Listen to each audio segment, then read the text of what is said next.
My name is Annie Parker, and I'm 34 years old. 3 weeks ago, I sat in the very last row at my own sister's wedding because my parents told me, in writing, that they didn't want me ruining the photos. My sister was marrying the man who used to be my fiancé. My parents paid for all of it. The flowers, the ballroom, the drone hovering over the church like a patient wasp. 200 guests watched Lauren float down the aisle, and not one of them noticed the plain manila envelope sitting in my purse, 12 rows back. What I did during the vows made every person in that church forget how to breathe. My mother still hasn't forgiven me. She probably never will, but the envelope comes later. First, you should hear what my family taught me about pictures, because everything that happened in that church started with a photograph taken 22 years ago, where family secrets come to light and quiet women finally stop staying quiet. If you've ever been the one your family kept just outside the frame, this story is for you. Drop a comment telling me where you're listening from and be sure to subscribe. I've been a paralegal at Hartwell & Boone for 11 years. It's a two-lawyer firm on Main Street in Maple Glen, Indiana, population 9,000 and change. I live alone in a rented duplex on Sycamore Street with a coffee maker that runs on spite. My job is details, deadlines, filings, certified copies, the boring paper skeleton that holds other people's lives together. I'm good at it, and I come by it honestly. My grandmother, Ruth Wade, spent 31 years as a deputy clerk in the county recorder's office. When I was 7, she taught me to spell by quizzing me on the names of Indiana counties. When I was 17, she taught me the only rule she ever called sacred. People lie. Paper doesn't. She said it the way other grandmothers say grace. Grandma Ruth died 2 years ago, at 84, in her sleep, which was the one gentle thing that year gave us. She left behind a small lake house on Church Lake and a trust she'd built out of 3 decades of county paychecks, about $240,000 for each granddaughter, my sister Lauren and me, to be paid out when we married or turned 35, whichever came first. The lake house went to us jointly, half mine, half Lauren's, every dockboard and every crooked window screen. My mother called the trust Ruth's Little Project. My father just signed where the lawyer pointed. I called it what it was, the only inheritance in our family that came with love instead of conditions. Grandma Ruth left us one more thing she never wrote down. It took a wedding, a stranger's phone call, and one manila envelope for me to understand what it was. Here's the photograph you need to see. December, the year I turned 12. My mother, Carol Parker, ran a flower shop back then, and she ran our family the same way she ran her window displays. Everything angled toward the street. That Christmas, she hired a photographer for the annual card. I had new braces, a cold sore, and a haircut my mother called unfortunate. Lauren was 9, fresh off winning Little Miss Harvest days, all ringlets and dimples. The photographer took one look at the 4 of us, and my mother took one look at me.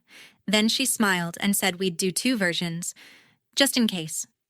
The card that went out to 300 households that year showed my mother, my father, and Lauren in matching cranberry sweaters.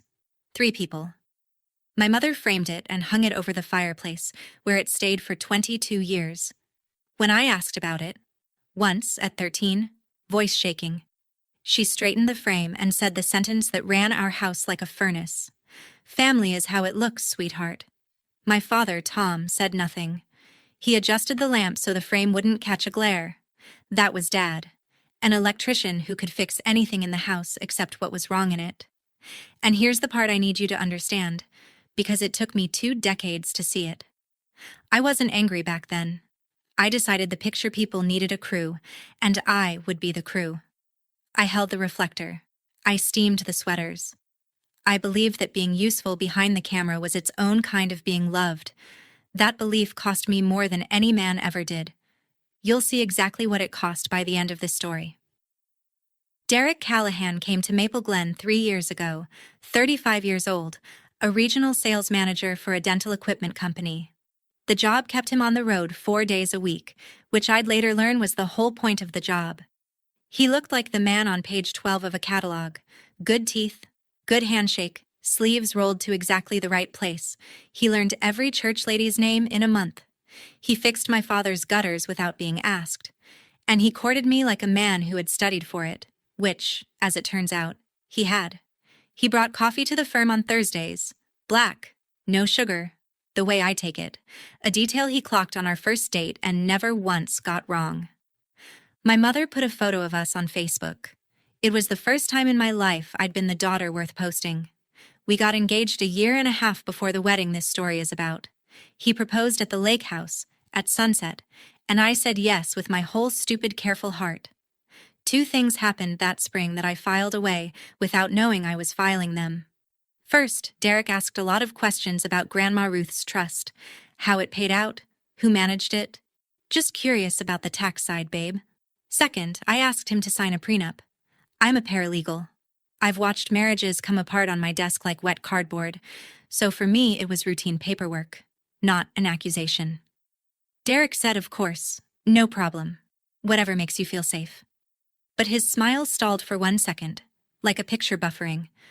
Looking back, that 1 second was the only honest thing Derek Callahan ever showed me. 14 months before the wedding, on an ordinary Tuesday, I drove up to the lake house with a folder of insurance papers. The roof needed work, the adjuster needed signatures, and I handled the boring things because that was my job in this family. I wasn't expected. That detail matters. Derek's truck sat in the gravel drive, and my first thought, I want you to know how innocent it was that he'd driven up to measure the roof for me. The screen door was unlocked. I stepped into my grandmother's living room and I heard my sister laugh upstairs, that specific champagne laugh she saved for cameras, and then I heard Derek's voice answer her, low, in a register I recognized. I stood very still in the house where Grandma Ruth taught me to play gin rummy. On the windowsill where she used to keep a jar of peppermints for us sat 2 wine glasses, one printed with my sister's lipstick. I didn't go upstairs. I didn't scream, either. People always ask. I'm a paralegal. I don't scream, I inventory. 2 vehicles in the drive, 2 glasses on the sill, 1 engagement ring on my left hand, 4 months old. I took the spare lake house key off my keychain, set it on Grandma Ruth's kitchen table where they couldn't miss it, and walked back to my car on legs that belonged to someone else. Then I sat behind the wheel and watched the lake be beautiful for a while, because it didn't know any better. On the drive back to town, my phone started buzzing against the passenger seat, over and over, like something trapped. I assumed it was Derek, choosing his words. It wasn't. It was my mother. And what she said when I finally answered told me everything about the next 14 months. My mother didn't ask if I was all right. I need you to sit with that. Lauren had already called her, crying, getting her version planted first, a skill my sister had practiced since grade school. Mom's voice came through the phone, smooth as fondant.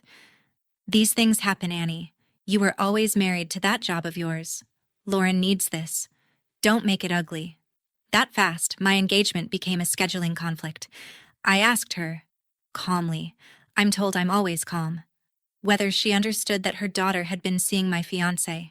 She sighed the way she sighs at wilted inventory and said the heart wants what it wants. My father got on the line for a moment, cleared his throat, and asked if I'd eaten. That was his whole speech. That was the most protest Tom Parker could stage. Within a month, Derek and Lauren were public. The church whispered for exactly 2 weeks, because that's how long it took my mother to work the room. By Easter, the story around town was airtight.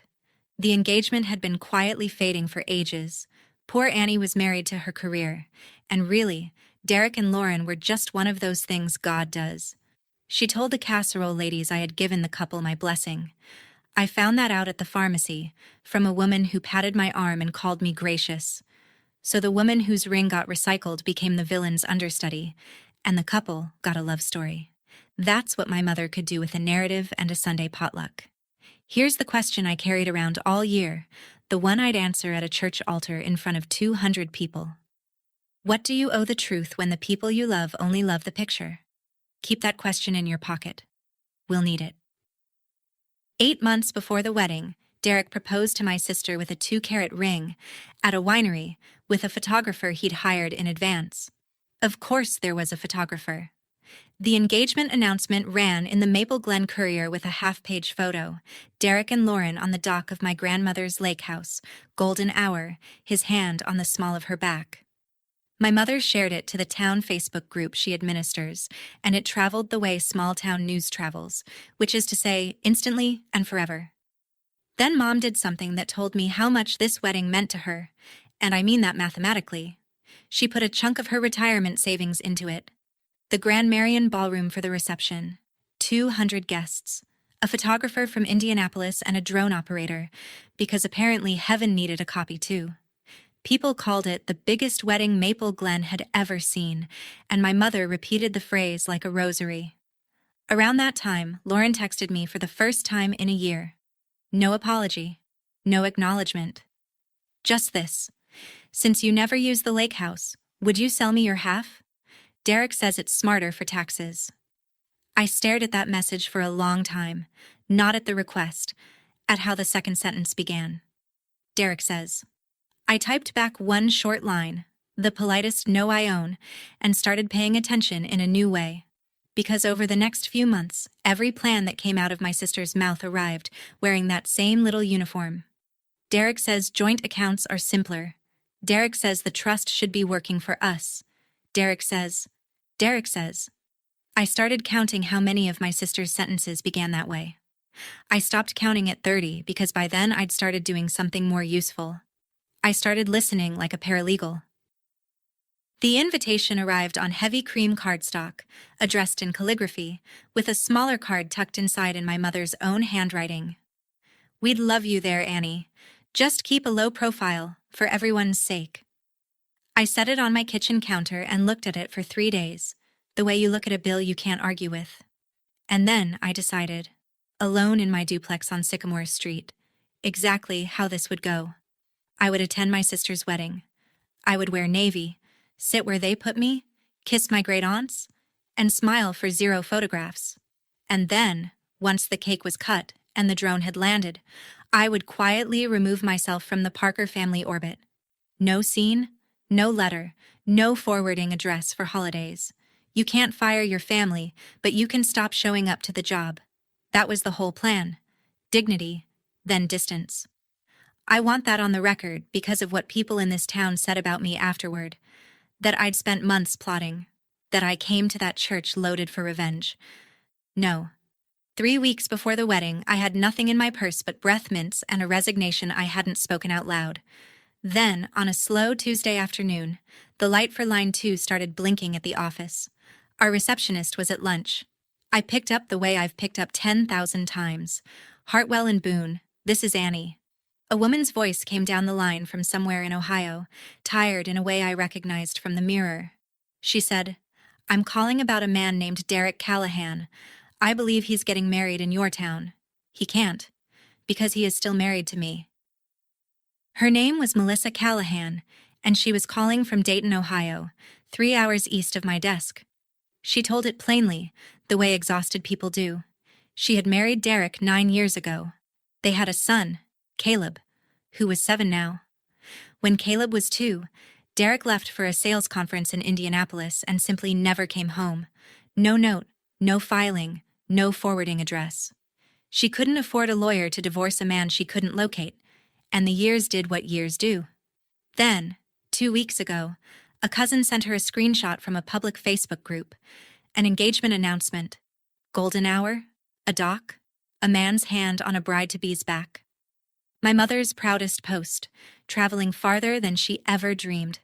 Melissa had spent those 2 weeks scraping together the nerve to call a law firm in the groom's town, and she got me online too. Now, here's the thing about my job. I wanted to believe her instantly, and that's exactly why I didn't let myself. Wanting is how people get fooled. She could be an ex with a grudge. It could be a different Derek Callahan. You'd be amazed how many of any name there are. So I did what I was trained to do. I opened an intake form and took down everything. Full legal names, date of marriage, county that issued the license, the last address she had for him, and the name of the company he sold dental chairs for back then. It matched. My pen kept moving while my stomach dropped floor by floor, like a slow elevator. Before she hung up, Melissa said something I've thought about every day since.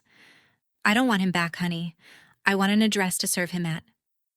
That night, I sat down at my kitchen table and typed a records request to Montgomery County, Ohio. People lie, my grandmother used to say. Paper doesn't. We were about to find out. Quick pause.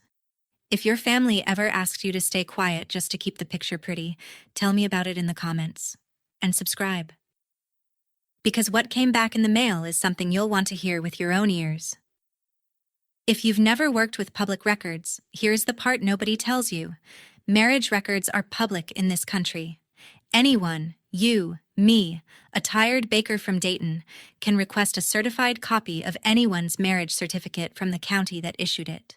It costs about as much as a large pizza. There's no national database that catches a man who marries in Ohio and applies for a license in Indiana. The system runs on the honesty of the person filling out the form. So that week, on my lunch breaks, I worked the problem like a case file. I requested a certified copy of the marriage record for Derek Michael Callahan and Melissa Ann Ruiz, Montgomery County, Ohio, 9 years back. Then I searched the divorce dockets, Montgomery County and the 2 counties around it, every year since their wedding. Nothing. No dissolution, no annulment, no legal separation.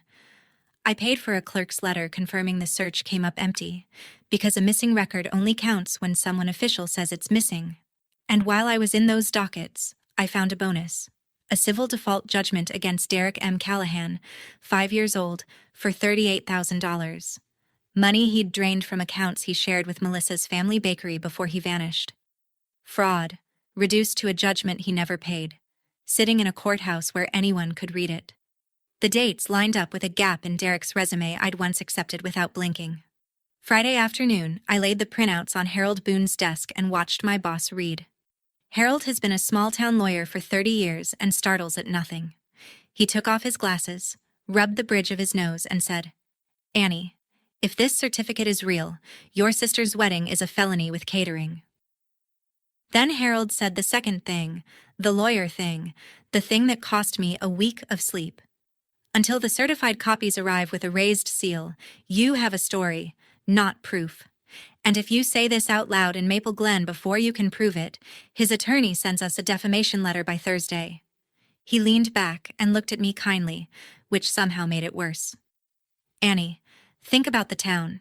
The jilted sister accuses the perfect groom. You'd lose in the court of public opinion before you ever saw a real one. He wasn't wrong. My mother had spent 14 months writing me into the role of the bitter one, and an accusation without paper would fit that costume like it was tailored. So I waited for the mail, and at night I lay in my duplex doing math on the ceiling. If Melissa was telling the truth, my sister was 3 weeks from marrying a felony.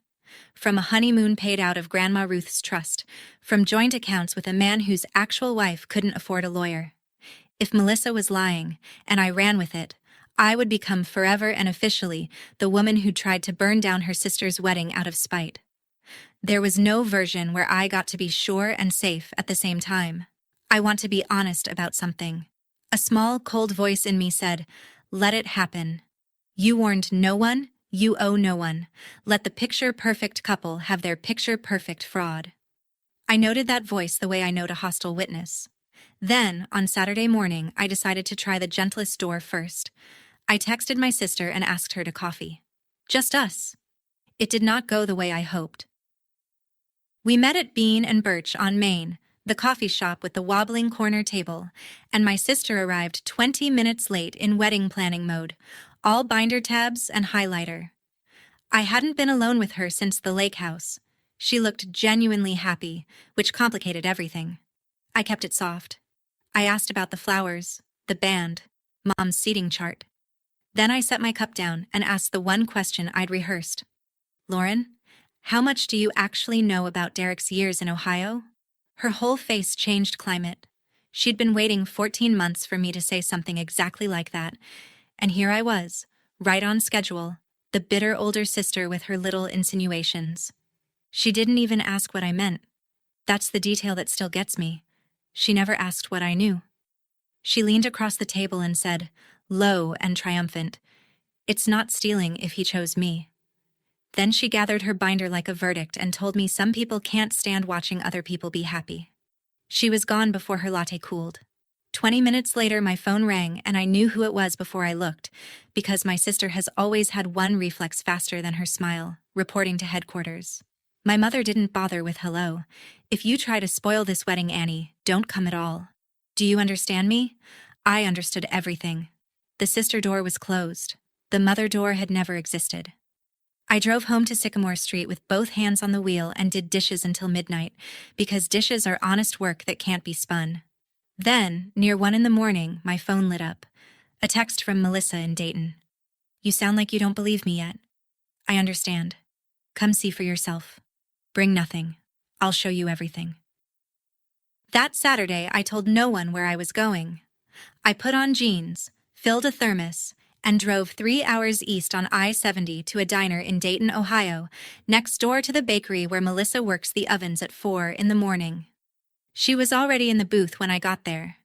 She looked like her voice. Pretty once you saw past the tired, with flour still ghosted on one forearm. And in the booth beside her sat a small boy with Derek Callahan's exact chin, coloring a placemat. Caleb, 7 years old. He was drawing a house with 3 stick people in front of it, and the tallest one, the father-shaped one, had no face. He just hadn't gotten to it, probably. I've never been able to make myself believe that. Melissa didn't do speeches. She reached into a paper grocery bag and slid something across the formica, and that slide, that soft scrape of laminate on tabletop, is the sound I will remember from this whole story when I've forgotten everything else. A marriage certificate, laminated like a diploma. Derek Michael Callahan and Melissa Ann Ruiz, Montgomery County, Ohio. 9 years ago, June. Signatures, seal, the works. Then she talked, and the pattern rolled out like carpet.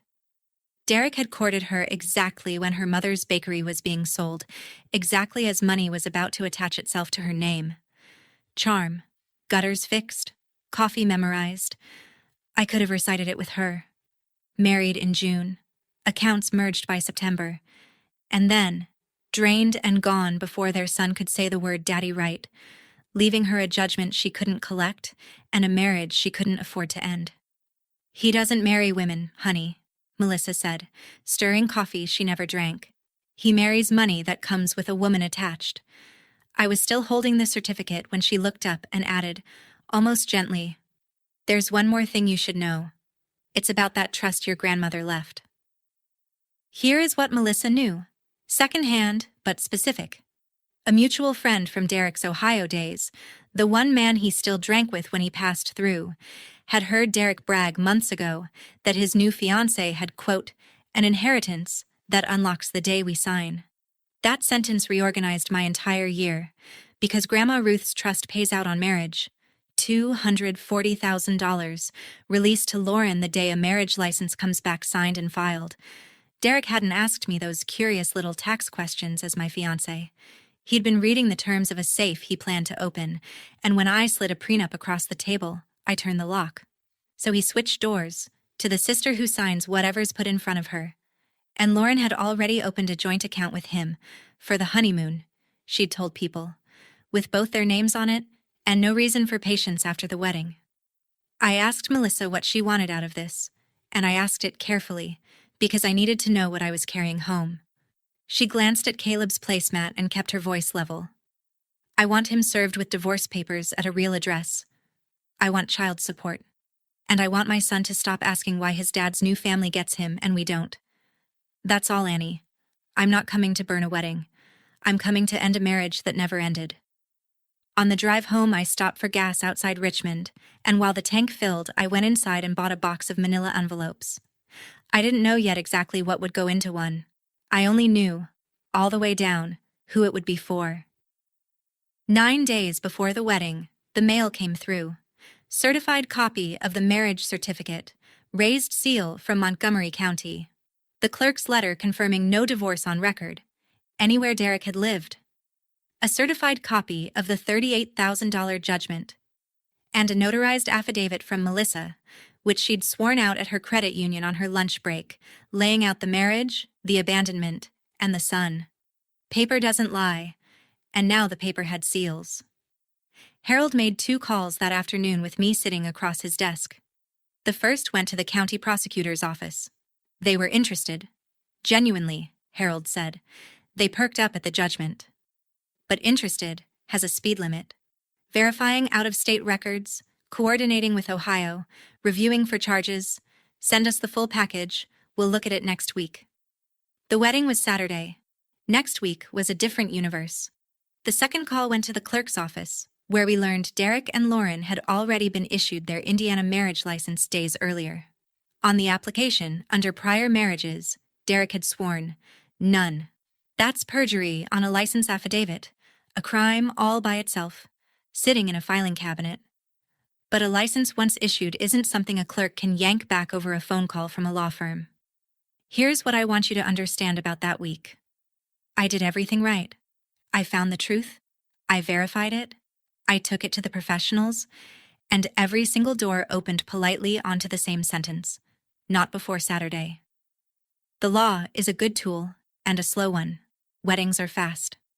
Sitting in my car outside the office, I realized there was one door left that wasn't an institution. It was a garage on Birchwood Lane, and inside it was the man who taught me to ride a bike. My father has fixed things his whole life. Breakers, ballasts, the neighbor's sump pump at 11 at night. I found him in his garage with the radio on, a week before the wedding, and I handed him the folder without a word, because I knew words would give him an exit. He read standing up, under the shop light. He read the certificate twice. When he got to the affidavit to the part about Caleb, his hands started to tremble, and I watched my father age in real time under a 60-watt bulb. He believed me. I want that stated clearly, for the record. My father looked at certified proof that the man marrying his younger daughter was already somebody's husband and somebody's vanished father, and Tom Parker believed every page of it. Then he squared the folder, closed it, and pushed it back across the workbench. Annie, he said, your mother put her retirement into this weekend. Lauren would never survive the shame, not in this town. And then, quieter. The sentence he actually needed. Maybe he's changed. Maybe it was all a misunderstanding, and the Ohio gal can just handle her business after. He couldn't even finish it while looking at me. I stood in that garage where I'd spent the best hours of my childhood handing him wire strippers, and I understood something with terrible clarity. My father wasn't choosing Derek. He was choosing the photos. Same as always, just with higher stakes. The worst part of my whole story isn't the sister who took my fiancé or the mother who took her side. It's the father who believed me and folded anyway. I picked up my folder, kissed his cheek so he'd know the account wasn't closed forever, and drove back to Sycamore Street. One door left now. It wore a collar on Sundays, and I'd have to time it perfectly. People ask why I never confronted Derek directly. Give him a chance to vanish quietly, spare the family the scene. Here's the arithmetic on that. A man who has already abandoned one marriage does not repent when cornered, he accelerates. Show Derek my folder on Wednesday, and by Thursday, he's talked Lauren into a romantic little courthouse elopement 2 counties over.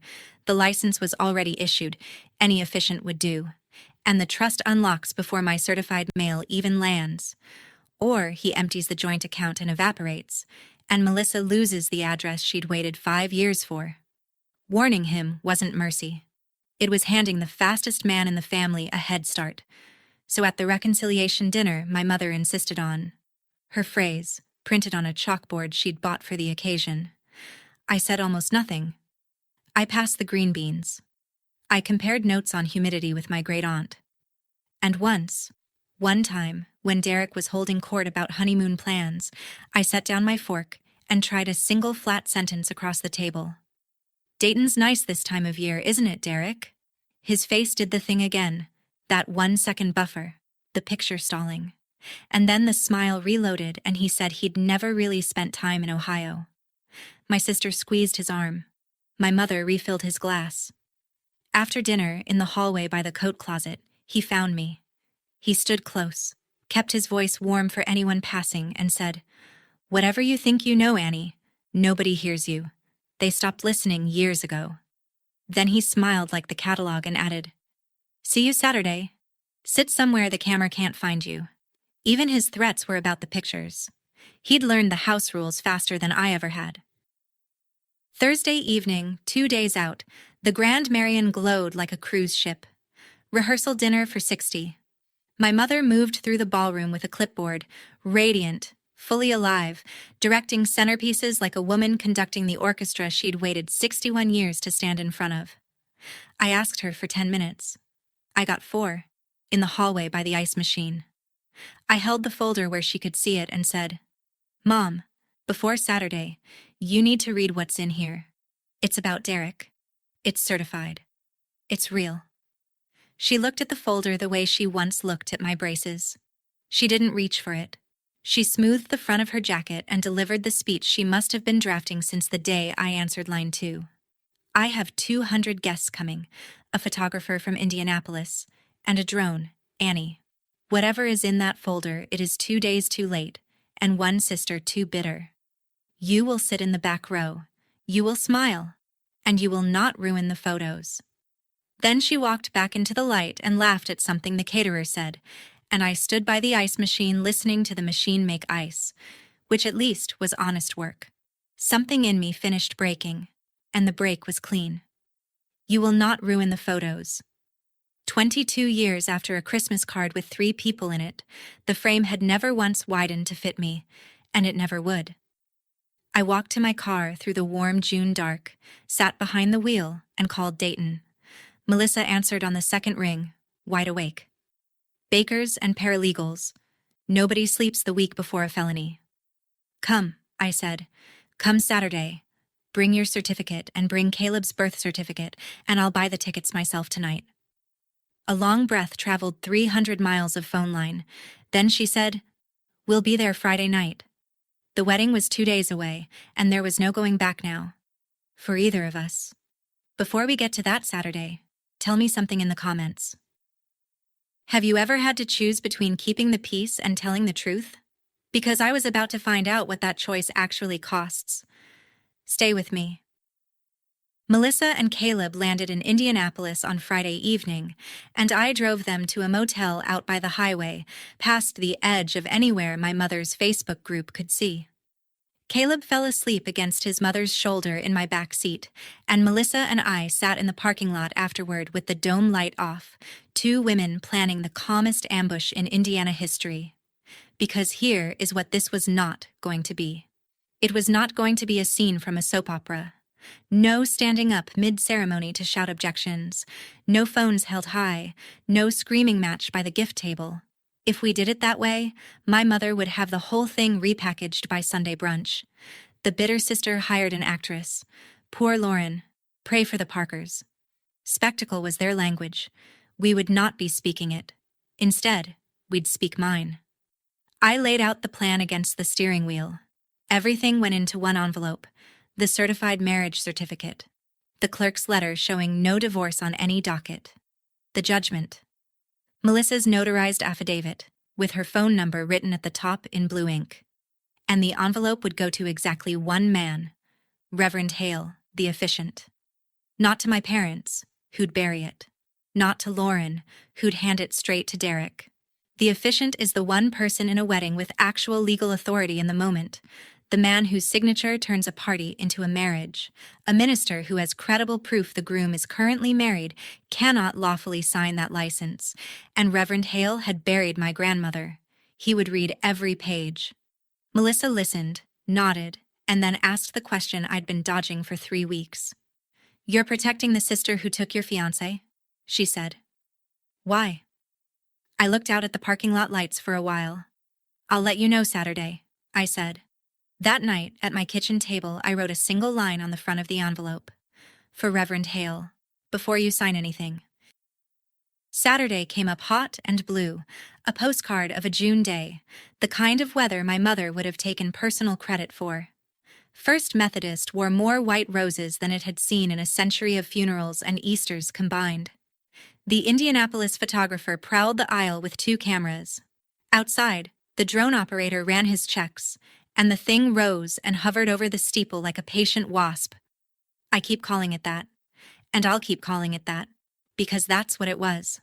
I arrived early, alone, in navy, with my grandmother's silver brooch pinned over my heart and one manila envelope flat inside my purse. At the door, a teenage usher checked his laminated chart, walked me past pew after pew of people who'd known me since kindergarten, and delivered me to the very back row beside the sound booth. A little printed card waited on the cushion. Reserved. A. Parker. My mother had actually printed a card so there'd be no confusion about where the unphotogenic daughter belonged. 2 rows up, one of my great-aunts twisted around and stage whispered to her neighbor, "Why on earth is the sister back there?"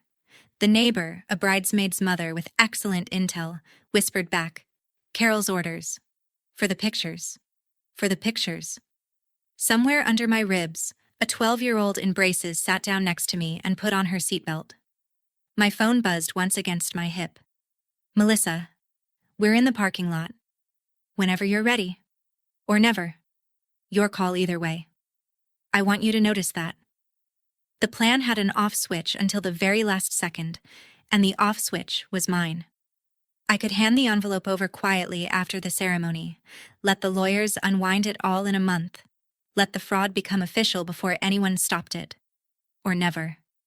I texted back the last piece of the plan, wait in the narthex once the doors close, and watch through the glass. Then turn my phone face down as the organ began, and 200 heads swung toward the doors like one animal. You should know that my sister was breathtaking. I have earned the right to say cruel things about Lauren, and I'm telling you she came down that aisle like weather, like something you plan a day around, and the whole church made that soft sound crowds make. My father walked her, gray-faced and gorgeous in his rented tux, and even from 12 rows back I could see his jaw working, and I still wonder, what it cost him to hand her over to a man whose marriage certificate he'd read under a shoplight. My mother stood at the front pew in champagne silk, chin high, presiding. This was her painting, decades in the making, finally hung. And Lauren, here's what nobody warns you about. Lauren looked happy. Not smug, not staged. Actually, radiantly happy. My baby sister, 31 years old, marrying the love of her life in front of everyone who mattered. Doubt sat down next to me, right on the reserved card. What if I let this be? Who appointed me the family's fact-checker? The certified copies weren't wrong. Seals don't have moods. But for one long minute I interrogated every step that had led me to this pew with this envelope, and my heart put on quite a defense for silence. Then the procession reached the altar, and I watched Derek take my sister's hands. And Reverend Hale, 66 years old, silver-haired, the man who read the 23rd Psalm over Grandma Ruth's casket, looked out at the congregation the way he always does before he begins. His eyes moved across us like a benediction, row by row, and they snagged, just for a second, on the last row. On me. The man had known our family for 40 years.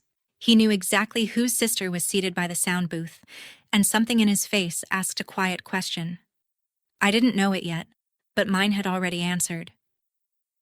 The ceremony was beautiful, if you like that sort of thing, and I say that as someone who once planned this exact ceremony with this exact groom. Reverend Hale spoke about faithfulness, which the universe apparently has a sense of humor about. A cousin sang. My mother dabbed her eyes on schedule, and the drone drifted past the stained glass windows outside, its little motor humming like the town's collective attention. And then, during the ring exchange, the universe handed me one final gift, and it came, as truth often does, from a man who'd had 3 bourbons at lunch. The best man, Derek's golf buddy, imported from Cincinnati, leaned in while passing the ring and murmured something meant to be private. But churches are built to carry sound. Every usher learns that the hard way, and so did he. Lake House honeymoon, he breathed. Then straight to the bank Monday, right? And Derek, my sister's almost husband, standing at God's own altar, winked. A wink at the altar, about the bank, about my grandmother's trust, unlocking in roughly 4 minutes, the moment ink hit that license. Whatever was left of my doubt stood up, gathered its things, and left the building. I touched Grandma Ruth's brooch. People lie, she told a 17-year-old girl in a records office 31 years deep. Paper doesn't. And the paper, sealed, certified, patient, was sitting 12 rows from the only man in the building legally required to care what it said. Reverend Hale turned the page in his book. Then he said the old words, the ones every wedding says and no wedding means. If anyone here can show just cause why these two may not lawfully be wed, speak now, or forever hold your peace. 200 people smiled and held their breath for the pretty little pause. The pause where nothing ever happens. I unclasped my purse. I need to slow down and show you the fork in the road, because this is the exact moment my whole life sat in my two hands, and I want you to weigh what I weighed. Option 1, keep my peace. Stay seated, let the pause pass, let them sign. The trust unlocks. And then, inevitably, mathematically, Derek does what Derek does. A year, maybe less, and the accounts are dry. The lake house is leveraged. My sister is ruined, and my mother's masterpiece wedding becomes the most expensive photograph in Indiana. And me? I'm innocent. I warned them. I went to my sister, my mother, my father, one by one, and every one of them chose the picture. All I had to do was keep being what this family had raised me to be. The quiet one in the back, out of frame, holding her tongue. Revenge without fingerprints. Punishment I didn't even have to administer, because they had built the machine themselves and climbed inside it. I'm not going to pretend that voice wasn't loud or that it wasn't at least a little bit sweet. But sitting there in row 12, I did the inventory. A 7-year-old draws his father with no face. My grandmother polishes the county seal on a Friday night and tells me paper is the only thing that doesn't lie. A 12-year-old holds a light reflector so her family can look perfect without her in it. And I understood, all at once and completely, that if I sat still now, I wasn't punishing them. I was joining them. Silence to protect the picture. That was the family business, and this was my final interview. The truth wasn't a favor Lauren had earned. It was just the only thing I had that was real, and the only person it could still save was standing at that altar in white. Reverend Hale opened his book to the vows. I opened my purse, and I stood up. Derek was mid-vow when my pew creaked. He was actually saying it, forsaking all others, as long as we both shall live. When 200 heads began turning toward the back of the church in a slow wave, like grass in wind. The organist half rose off her bench. The photographer's shutter went still. Even the drone outside seemed to bank toward the windows. And I walked. 40 steps down the center aisle of First Methodist, in navy, in flats, my grandmother's brooch catching the stained glass light, a manila envelope held flat against my side. I was not fast. I was not slow. I've filed motions with more drama than that walk. Somewhere on my left I heard my mother stand, heard her voice crack across the hush like a dropped tray. Annie, the photos. And I want you to know I felt nothing snap in me when she said it. No rage, no triumph. Just confirmation, arriving on schedule, that even now, even here, the frame mattered more than what was standing inside it. Derek's face found me over my sister's shoulder, and I watched the catalog smile do its little buffer, and this time it did not reload. Lauren turned last, confused, then irritated, then, when she saw the envelope, something older than either. I did not look at her long. I walked to Reverend Hale, who had not moved, whose face had gone very still and very kind, and I held out the envelope with both hands, the way you hand someone something heavy. I kept my voice low, but the church was so quiet it carried anyway, and half of Maple Glen will recite my next words at potlucks until I die. Reverend, before you sign anything today, you need to read what's in here. I'm sorry it has to be now. Then I stepped back, folded my hands, and waited. Reverend Hale looked at me for a long moment, and he opened the envelope.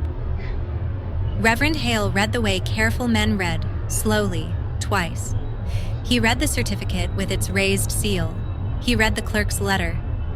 He unfolded Melissa's affidavit, and I watched his eyes stop partway down, on the paragraph I knew was about the boy. The church made no sound at all. 200 people, a drone idling somewhere above the steeple, and the only noise in First Methodist was paper turning. My mother started up the side aisle with her event coordinator smile bolted on, hissing something about a family matter and the reception schedule, and Reverend Hale did something I have never seen anyone do in 40 years of knowing her. He held up one hand and my mother stopped walking. Then he removed his reading glasses, looked at the groom, and asked, in the voice he uses over caskets, "Derek, is any of this true? Are you, at this moment, a married man?" And here is where Derek Callahan, professional charmer, made the mistake that sank him faster than any document could. He laughed, that easy golf course laugh, hands spreading wide, and said, "Reverend, come on, that's ancient paperwork. Ohio stuff. We were basically separated. It wasn't even a real." He stopped on his own. No one had interrupted him. The sound of the room had simply changed. A whole congregation inhaling at once, 200 people doing the math on basically. My sister's bouquet dipped, very slowly, like something wilting and fast forward. Lauren looked at the envelope, then at Derek, and asked, in a small voice the microphone caught and threw to the rafters, "What paperwork from Ohio, baby?" And before Derek could reload the smile, the double doors at the back of the church opened, and the answer to her question walked in, wearing her good dress and holding the hand of a 7-year-old boy. Melissa did not storm the altar. She stopped a respectful distance down the aisle, in the manner of a woman returning something that had been delivered to her house by mistake, and she spoke as calmly as she'd spoken to me online too. "I'm not here to shout," she said. "My name is Melissa Callahan. I have been Mrs. Derek Callahan for 9 years." Nobody moved. Somewhere in the pews, a hymnal slid to the floor and nobody picked it up. And then Melissa looked down at her son, and Caleb looked at the man in the tuxedo. And in the pin-drop silence of that church, a small voice said something with no anger in it at all. Just recognition, the way you name an animal at the zoo. "Hi, Dad. I have witnessed a lot of destruction in my line of work. Foreclosures, custody fights, wills read aloud to hungry rooms. I have never seen anything level a building like that little boy's hello. Women I'd known my whole life put their hands over their mouths in one motion, a whole pew of church ladies turning to face Derek like a firing squad in florals. Derek bolted. There's no elegant word for it. He dropped my sister's hands and moved fast down the side aisle toward the exit by the choir door, and that is when my father, Tom Parker, 63 years old, silent his entire life at every moment that mattered, stepped out of the front pew and filled the doorway like a man who'd been rehearsing it for a week. "Sit down, son," my father said, in the voice he saved for downed power lines. "You'll want witnesses for whatever you say next." What broke the room's paralysis strangely was my mother, and her instinct even then told me everything. She spun toward the balcony, toward the Indianapolis photographer frozen mid-aisle, and cried out, "Turn that camera off! Turn it off!" Not a question for the groom, not an arm around her daughter. Lights, first. Reverend Hale closed his book with a sound like a verdict. "There will be no wedding today," he said, gently and absolutely. "I cannot solemnize this union, and I will not." He lifted the marriage license from the little table beside him, the license with Derek's sworn none under prior marriages, and set it aside, unsigned, the way you set aside evidence. And my mother, casting around the wreckage of her masterpiece for someone her size to blame, found me standing quietly at the foot of the altar. "You did this," she said, shaking, champagne silk and fury. "You couldn't stand it. You have never been able to stand it. I let her run out of road. Then I said the only thing I had walked 40 steps to say, and I said it the way Grandma Ruth would have, level as a ledger line. Mom, you seated me where I couldn't ruin the photos, so I saved the family instead. Grandma taught me the difference. She stared at me as though I'd spoken Latin, and maybe, in her language, I had. Behind us, the certificate had begun traveling hand-to-hand down the pews like a collection plate in reverse, silver-haired heads bowing over the seal, and I watched the town my mother had spent 30 years curating read the truth for itself off a piece of certified paper. Derek made one last play. He turned to my sister, palms open, and said the sentence that finished him for good. "Babe, listen. We can fix this. The trust paperwork's already. The trust paperwork." at his own detonated wedding, with his actual wife standing in the aisle and his actual son watching from her hip level, the man's mind went to the trust paperwork, out loud, into a microphone. My sister looked at him, really looked, maybe for the first time in 14 months, and I watched the whole architecture of her fantasy come down with no sound, like a building imploding on mute. She didn't scream at him. I'll always be a little proud of that. She pulled the 2-carat ring off her finger, took his hand, and pressed the ring into his palm, folding his fingers over it the way you return something borrowed. Derek looked around the church then, at the pews, the flowers, the frozen photographer, my mother's ruined masterpiece. And he laughed once, short and cold, the buffer gone for good, and gave us his honest opinion at last. You people, he said, would rather look happy than be smart. That's why this was easy. Nobody answered him. There was nothing to answer. The man had just read our family Bible out loud. He walked out through the door my father unblocked with a slow, contemptuous step aside, and a sheriff's deputy in the 5th row, my second cousin's husband, off duty, who'd come for the open bar, followed him out to the parking lot and wrote down his plate, his make, and his direction of travel, because Monday was coming for Derek Callahan whether he believed in it or not. Inside, 200 guests sat in a flower-drowned church with no wedding in it. And my sister stood alone at the altar in her white dress, in the wreckage of the best day of her life, and looked around for help. She looked for our mother. Our mother was looking at the cameras. I found Lauren 20 minutes later on the floor of the bridal room, $1,000 of tulle pooled around her like spilled milk, mascara mapping her face. I brought her a glass of water because that's what I had. She took it with both hands, like a child, and for a while neither of us said anything. 2 sisters alone together for the first time in 14 months, in the debris of everything. Then Lauren said the truest thing I ever heard her say. He didn't choose me, Annie. He chose the trust fund. You were the only one he couldn't fool. She laughed, wet and broken, down into the water glass. I took him because, for once, something of yours looked good on me. That's what they raised me to do. Look good in things. And there it was. The whole machine, laid open by the person it was built around. My little sister, 4 years old in ringlets, taught before she could read that being looked at was being loved. We were manufactured in the same factory, just different departments. I sat down next to her on the floor, wedding dress and navy, and she put her head on my shoulder and cried like the 7-year-old 2 rooms away probably wanted to. The door opened.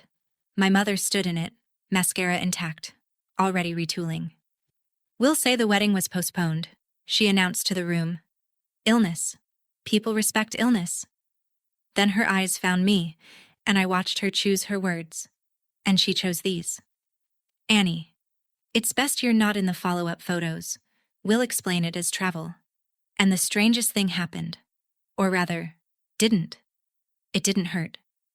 22 years that sentence had been living in my chest rent-free, and it finally missed. I know, Mom, I said. I was never going to be. I kissed my sister's head and walked out. Here's how it all landed, once the dust and the drone settled. Derek was charged with perjury for the sworn lie on the marriage license application. None, under prior marriages, in his own confident handwriting. The Ohio judgment followed him too. $38,000 doesn't evaporate, it waits. His company let him go within the month. Something about a morals clause and several clients in the congregation.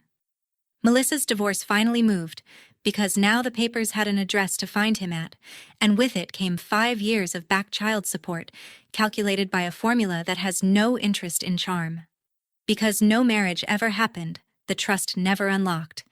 Grandma Ruth's $240,000 sat untouched in its account, and the joint honeymoon fund got closed by Lauren the following Tuesday, with Harold walking her through it pro bono, and me standing behind her chair.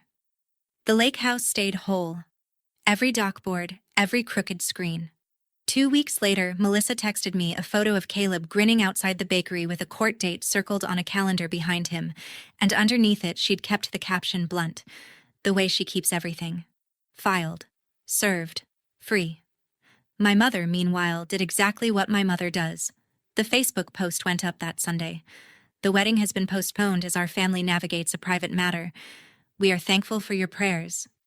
And the casserole brigade arrived by Wednesday, half in sympathy, half in reconnaissance. The frame survived. The frame always survives. But something in this town had shifted anyway, because 200 people had read that certificate with their own eyes, and you cannot photograph your way out of a raised seal. 3 weeks after the wedding that wasn't, on a Saturday morning, somebody knocked on the lake house door while I was sanding the dock rails, and I opened it to find my sister standing on Grandma Ruth's porch, holding 2 gas station coffees. No makeup, no phone, no audience. "You still take it black?" she asked, and that was the whole apology, and I decided it was enough to start with. We spent the afternoon painting the dock, mostly in silence, the good kind, the kind our family never mastered. She told me she'd started seeing a counselor in Fort Wayne, where nobody knows our last name. I told her about the counties Grandma used to quiz me on, and she laughed at the wrong part. And it was fine. Around 4, my father's truck crunched up the gravel, and Tom Parker got out with his toolbox and, without a word about June, fixed the gutter that's been sagging since the funeral. That's his language. I've decided to be fluent in it. My mother didn't come. She hasn't. And she may not. And I've stopped standing at that particular